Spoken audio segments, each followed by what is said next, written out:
Hello दोस्तों, इस video में हम कनाडा के वीजा रिजेक्शन पर बेस्ड डेटा को डिटेल में समझेंगे और इसके इम्पैक्ट्स पर बात करेंगे।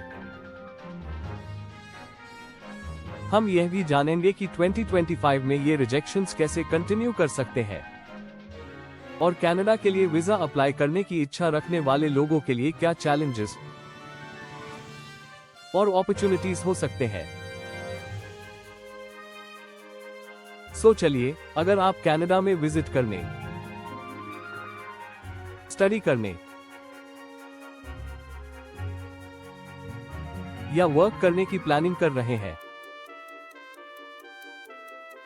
तो ये रिपोर्ट आपको आने वाले सालों में सामने आने वाली चैलेंजेस और अपॉर्चुनिटीज को समझने में मदद करेगी। कनाडा गवर्नमेंट ने हाल ही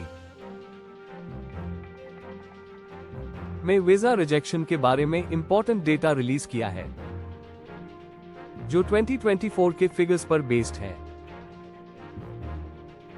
इस डेटा में कुछ शॉकिंग फैक्ट्स सामने आए हैं,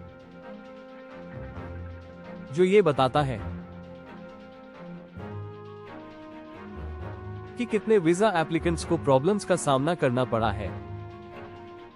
According to the report, approximately 2.36 million यानी 236,000 temporary visas रिजेक्ट किए गए थे 2024 में। These numbers show the growing trend of visa rejection in Canada, which has raised a big concern for international travelers,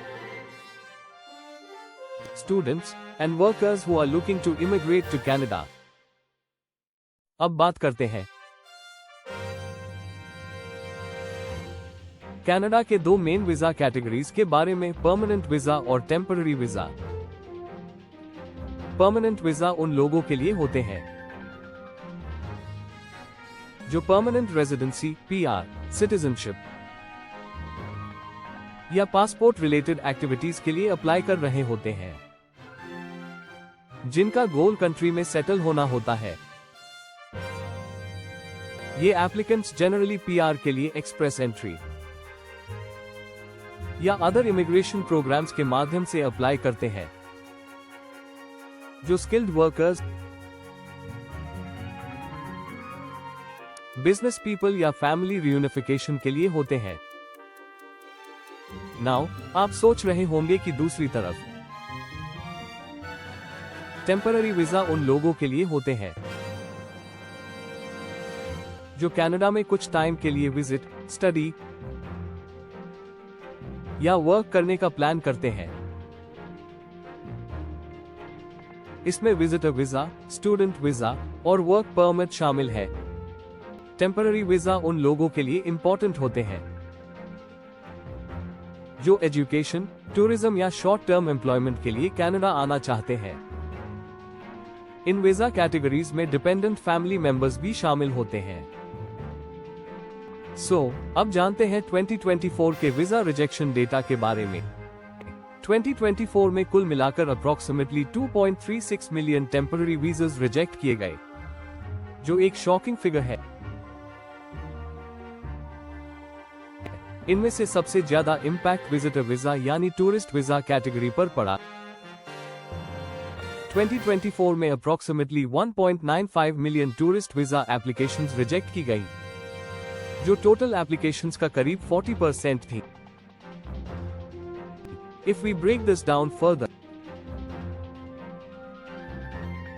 Canada को approximately 7 to 8 million applications मिली थी, जिनमें से करीब 2 मिलियन एप्लीकेशंस को रिजेक्ट कर दिया गया। इसका मतलब यह है कि रिजेक्शन रेट अप्रॉक्सिमेटली 25 से 30% था, जो ये बताता है कि कनाडा ने इंटरनेशनल विजिटर्स की संख्या को कम करने के लिए अपनी इमिग्रेशन पॉलिसी में चेंजेस किए हैं, ताकि डोमेस्टिक इकोनॉमी और इंफ्रास्ट्रक्चर पर दबाव कम किया जा सके। इसके बाद दूसरी सबसे अफेक्टेड कैटेगरी स्टूडेंट वीजा थी। 2024 में अप्रॉक्सिमेटली 29,370 इंटरनेशनल स्टूडेंट्स की एप्लीकेशंस रिजेक्ट की गई, यानी अप्रोक्सीमेटली 290,000 स्टूडेंट वीजास रिजेक्ट हो गए थे। इसमें उन स्टूडेंट्स को भी शामिल किया गया है जो पहले से कनाडा में थे और वीजा एक्सटेंशन के लिए अप्लाई कर रहे थे। साथ ही वो इंटरनेशनल स्टूडेंट्स जो पूरे वर्ल्ड से कनाडा में स्टडी करने के लिए आ रहे थे। एज वी सॉ, सबसे ज्यादा इम्पैक्ट इंडिया, चाइना और फिलीपींस जैसे कंट्रीज के स्टूडेंट्स पर पड़ा। स्टूडेंट वीजा रिजेक्शन में वृद्धि एक चिंता का कारण है, स्पेशली उन लोगों के लिए जो कनाडा के प्रेस्टिजियस यूनिवर्सिटी और कॉलेजेस में स्टडी करने की प्लानिंग कर रहे थे। कनाडा हमेशा इंटरनेशनल स्टूडेंट्स के लिए एक टॉप डेस्टिनेशन माना जाता है क्योंकि यहाँ की एजुकेशन सिस्टम हाई क्वालिटी की है, एनवायरनमेंट मल्टीकल्चरल है और पोस्ट ग्रेजुएशन के बाद पीआर हासिल करने के लिए इजी पाथवेज अवेलेबल है। But the increasing rejection rates ने स्टूडेंट्स को यूके, यूएस, ऑस्ट्रेलिया और यूरोप जैसे emerging destinations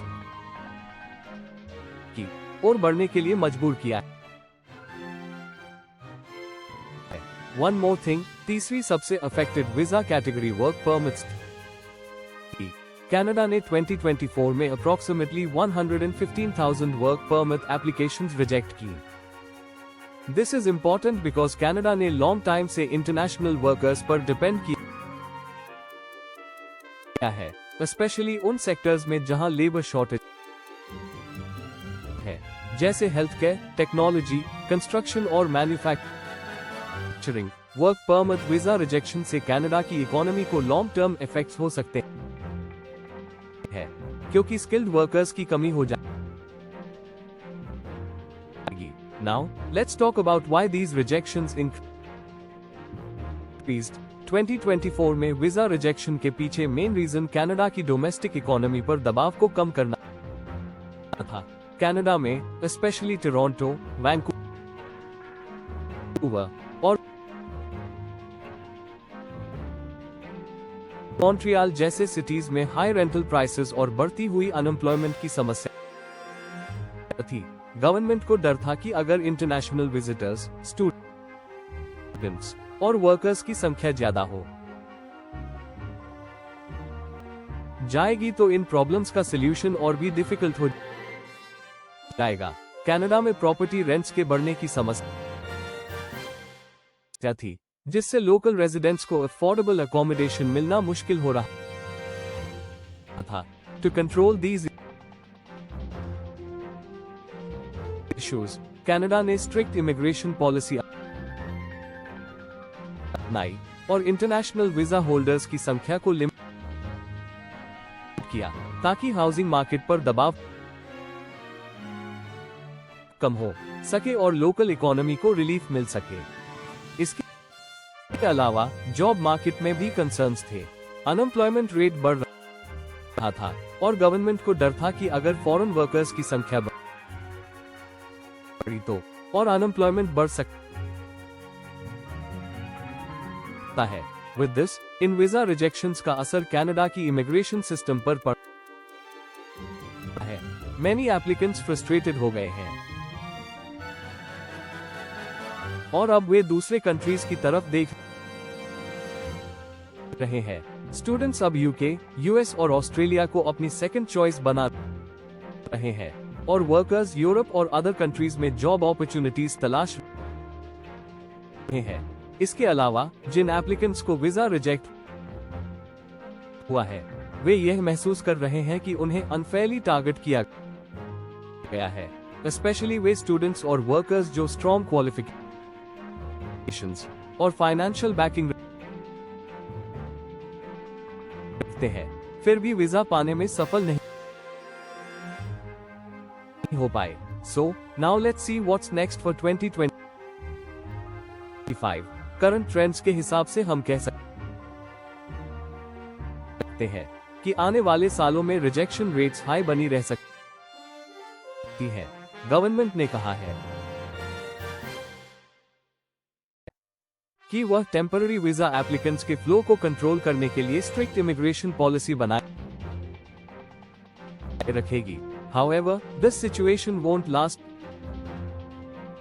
forever. Canada long term तक हाई रिजेक्शन रेट्स को मेंटेन नहीं रख सकता। If Canada continues with its strict immigration policy, तो इससे लॉन्ग टर्म प्रॉब्लम्स सामने आ सकती है। Let's look at experts' opinions. Experts का मानना है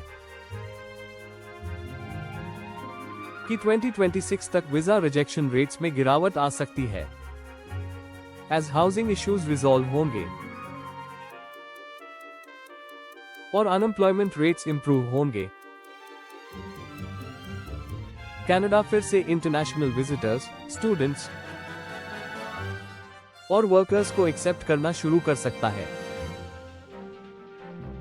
Now, if you are planning to apply for a Canada visa in 2025, तो आपको अपनी एप्लीकेशन को स्ट्रॉन्ग से स्ट्रॉन्ग बनाना होगा। फाइनेंशियल डॉक्यूमेंटेशन, एजुकेशनल क्रेडेंशियल्स और वर्क एक्सपीरियंस पर ध्यान दें।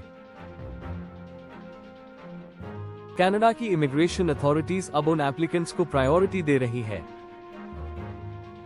जो अपनी फाइनेंशियल स्टेबिलिटी को प्रूव कर सकते हैं। The main point here is कि अगर आप कनाडा के लिए वीजा अप्लाई करने जा रहे हैं तो यह जरूरी है कि आप अपनी एप्लीकेशन को अच्छे से तैयार करें। आपको अपनी फाइनेंशियल स्टेबिलिटी, अप्रोप्रिएट क्वालिफिकेशंस और वर्क एक्सपीरियंस को हाईलाइट करना होगा ताकि आपके वीजा अप्रूवल के चांसेस बढ़ सके। 2025 में चैलेंजेस हो सकते हैं, but the future holds positive expectations, and Canada will continue to be a top destination for international students, workers, and visitors.